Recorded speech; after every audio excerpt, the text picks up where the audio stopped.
नमस्कार दोस्तों, कैसे हैं आप सब। उम्मीद करता हूँ सभी अच्छे होंगे।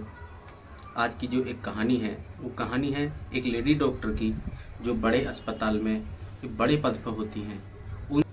उनसे भी कुछ लुटेरे फोन पर के माध्यम से ईडी बनकर, सीबीआई बनकर, ट्राई के अधिकारी बनकर उनसे कुछ जो है उन्हें बहला फुसला कर उनसे लगभग 2 करोड़ 81 लाख की लूट कर लेते हैं। ऑनलाइन जो उनके खाते में पैसे पड़े हुए थे वो अपने खाते में सेंड करा लेते हैं।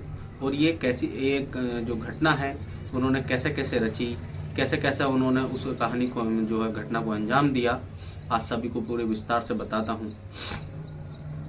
एक लेडी डॉक्टर होती हैं जो उत्तर प्रदेश की राजधानी है लखनऊ, उसमें एक मोहल्ला या कॉलोनी पड़ती है कृष्णा नगर।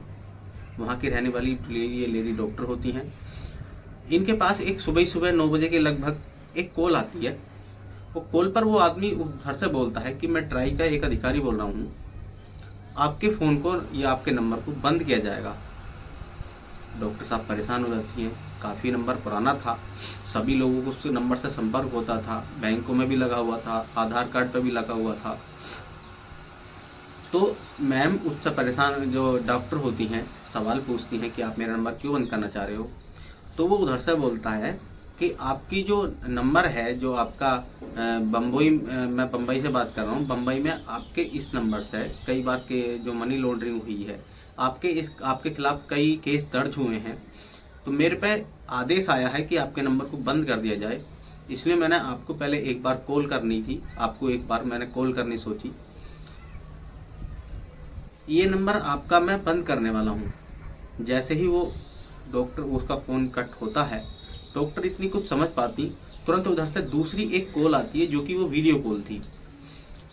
जो वीडियो कॉल पे जो आदमी था, जो वहाँ पे जो आदमी बैठा था, वो सूट बूट में था, चश्मे बिल्कुल लगाए हुए था, ऐसा लग रहा था जैसा कोई अधिकारी बात कर रहा था।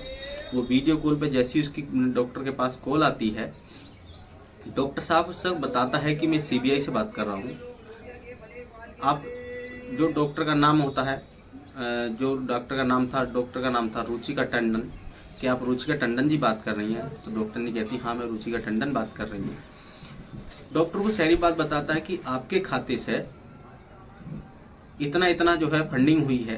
और वो फंडिंग हुई है जो एक अतुल जैन हैं, जो एयरबेस के मालिक हैं, एरोप्लेन वगैरह चलते हैं, उनके खाते से जो है लूट हुई है, आपके खाते में पैसे डाले गए हैं, या आपके जो मनी लॉन्ड्रिंग हुई है।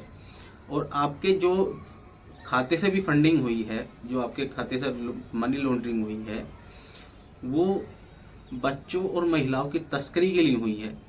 कुछ आतंकवादी फंड को, जो आतंकवादी संस्था हैं, उनको भी फंडिंग हुई है। आप उस जांच में आते हैं और आपकी जो है गिरफ्तारी भी होगी और आपको 2 घंटे के अंदर अंदर बम्बई आना होगा। महिला परेशान हो जाती है कि 2 घंटे के अंदर अंदर कोई कैसे जाएगा। उन्होंने बताती हैं कि मैं एक पेशे से डॉक्टर हूँ। वो कहते हैं हमें सब पता है। आप वहाँ पे जो मेडिकल कॉलेज था जिसमें वो डॉक्टर थी, उस मेडिकल कॉलेज का नाम बताता है। उनकी जो डिटेल थी ज़्यादातर वो सब बिल्कुल सही सही बताता है और उसी तरीके से बात करता है जिस तरीके से अधिकारी बात करते हैं। डॉक्टर साहब कुछ समझ पाती, जैसे ही उसका फ़ोन कट होता है, तीसरा फ़ोन ईडी की तरफ से आता है। और ईडी वाले भी ऐसा वीडियो जो कॉल थी, ईडी वाले जो ऑफिसर था, जो ऑफिसर बनकर कॉल कर रहा था, डॉक्टर को ऐसा फंसाता है कि डॉक्टर वो ये समझ नहीं पा रही थी कि ये असली है या नकली है, कॉल कैसी है। और वो उनके चंगुल में फंसती चली जाती हैं। जैसे जैसे वो चाह रहे थे वैसे वैसे डॉक्टर साहब फंसती चली गई। डॉक्टर साहब घबरा रही थी कि मैं इन चीज़ें, मतलब मेरे साथ ऐसा कैसा हो गया, मैं इस केस में कैसे फंस गई। वो एक फॉर्म होता है, उस डॉक्टर साहब के मोबाइल पर व्हाट्सअप करते हैं, उस फॉर्म को फिल कराते हैं। जो डिटेल थी वो कहते हैं कि आपकी जो डिटेल है, छोटी से छोटी डिटेल आप इस फॉर्म में फिल कीजिए, हम वेरीफाई करेंगे, हम क्रॉस मैच करेंगे कि आपकी जो डिटेल है वो सही है या गलत है। क्योंकि आपके जो खाते हैं, आपकी जो आईडी है, आपका जो मोबाइल नंबर है, उससे कई खाते बम्बई में भी चल रहे हैं, जिससे आपसे के साथ हमारा कॉन्टैक्ट किया गया है और आपकी अरेस्टिंग होनी है। तो मैडम घबरा जाती हैं, डॉक्टर साहब घबरा जाती हैं। डॉक्टर साहब कहती हैं कि मैं 2 घंटे में कैसा आ सकती हूँ बम्बई। तो वो बोलते हैं कोई दिक्कत नहीं है, आप हमारे साथ वीडियो कॉल पर बने रहिए, हम आपको डिजिटल अरेस्टिंग करेंगे। डिजिटल अरेस्टिंग क्या है, जो खाना पीना नहाना धोना सब जितना भी था वो सब वीडियो कॉल के माध्यम से सामने होगा। उधर से जो कॉल हो रही थी उसके साथ एक महिला, जो महिला कांस्टेबल बनी हुई थी, वो उनके वीडियो कॉल पे थी कि ऐसा महिला को अनकंफर्टेबल महसूस ना हो, जिससे भी कि वो किसी अधिकारी को या किसी को कांटेक्ट करने की कोशिश करे कि मेरे से महिला बात करेगी या ऐसा ऐसा मेरे साथ हो रहा है, कोई आदमी मेरे से बात कर रहा है। डॉक्टर साहब से पूरे दिन वही बात चलती रही, वीडियो कॉलिंग पे वो डॉक्टर साहब सामने रही उनके। अगला दिन आता है, रात भर वीडियो कॉलिंग चलती है, सामने सोती है, डॉक्टर साहब को नींद आ जाती तो महिला कांस्टेबल वीडियो कॉल पे थी।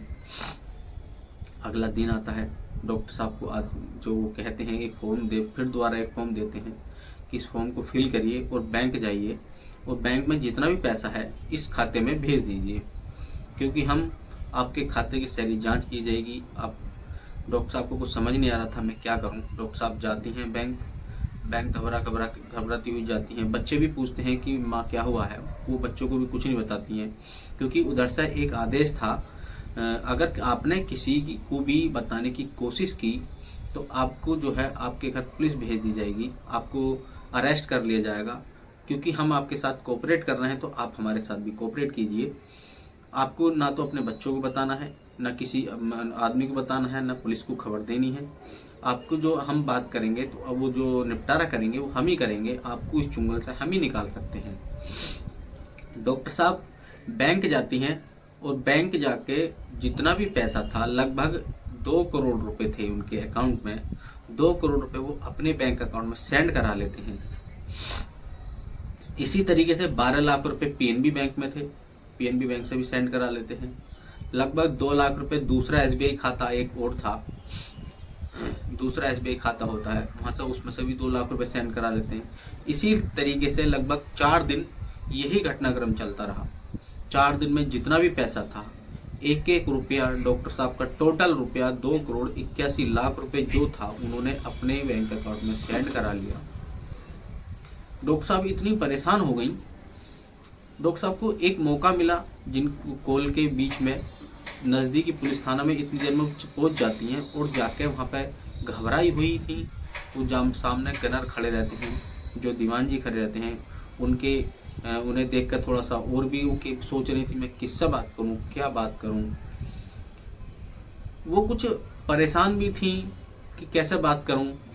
वो सीधा संतरी के पास जाती हैं, बोलती हैं कि मुझे बड़े साहब से मिलना है, मतलब एसएचओ से मिलना है। कहते हैं कि मैम आप अंदर चले जाइए, कि क्या हुआ है हमें बता दीजिए। तो वो कुछ नहीं बताती कि नहीं मुझे बड़े साहब से ही बात करनी है। जैसे ही वो बड़े साहब के पास जाती हैं और बड़े साहब से एक ही सवाल करती हैं कि साहब ये डिजिटल अरेस्टिंग क्या होता है। जो एसओ होते हैं उनके तरफ देखते हैं, बोलते हैं कि मैम अभी तो कोई ऐसा आदेश है नहीं कि डिजिटल अरेस्टिंग भी है, ऐसा कोई प्रकरण चला हो।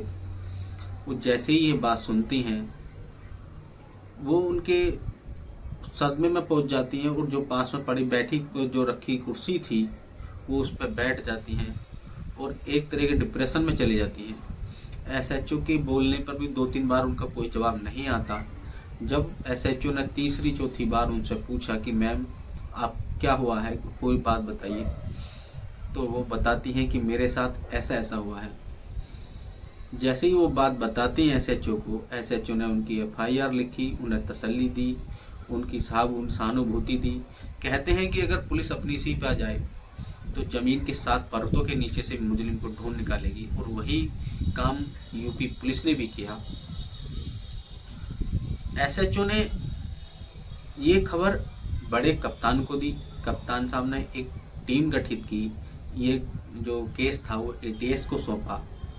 एटीएस ने इसकी जांच करी और ये केस जो है, ये जो लूट थी राज्य में फैल गई और बाहर से दबाव भी आने लगा कि इतनी बड़ी रकम जिन्होंने लूट ली वो सीबीआई ईडी के माध्यम से, सीबीआई और ईडी बनकर एटीएस ने जांच शुरू की।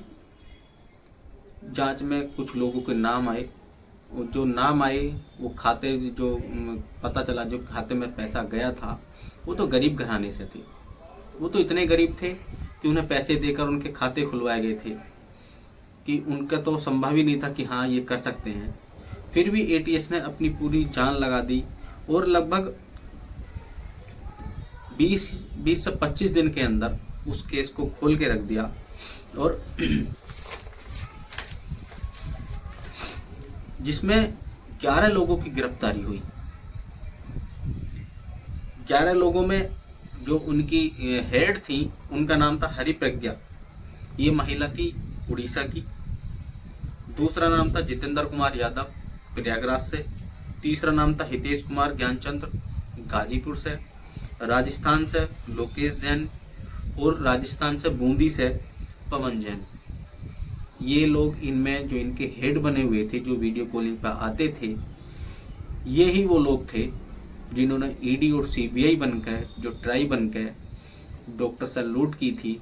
लगभग 2,81,000 जो रकम थी वो अपने खाते में ट्रांसफ़र की थी। तो आज की ये कहानी है, कैसी लगी आप कमेंट करके ज़रूर बताइए। धन्यवाद। आप भी सतर्क रहिए। आपकी अगर कोई वीडियो कॉलिंग, कोई कॉलिंग आती है या कोई फर्जी कॉलिंग आती है तो पहले उसको वेरीफाई कीजिए, तब उनसे बात कीजिए। धन्यवाद।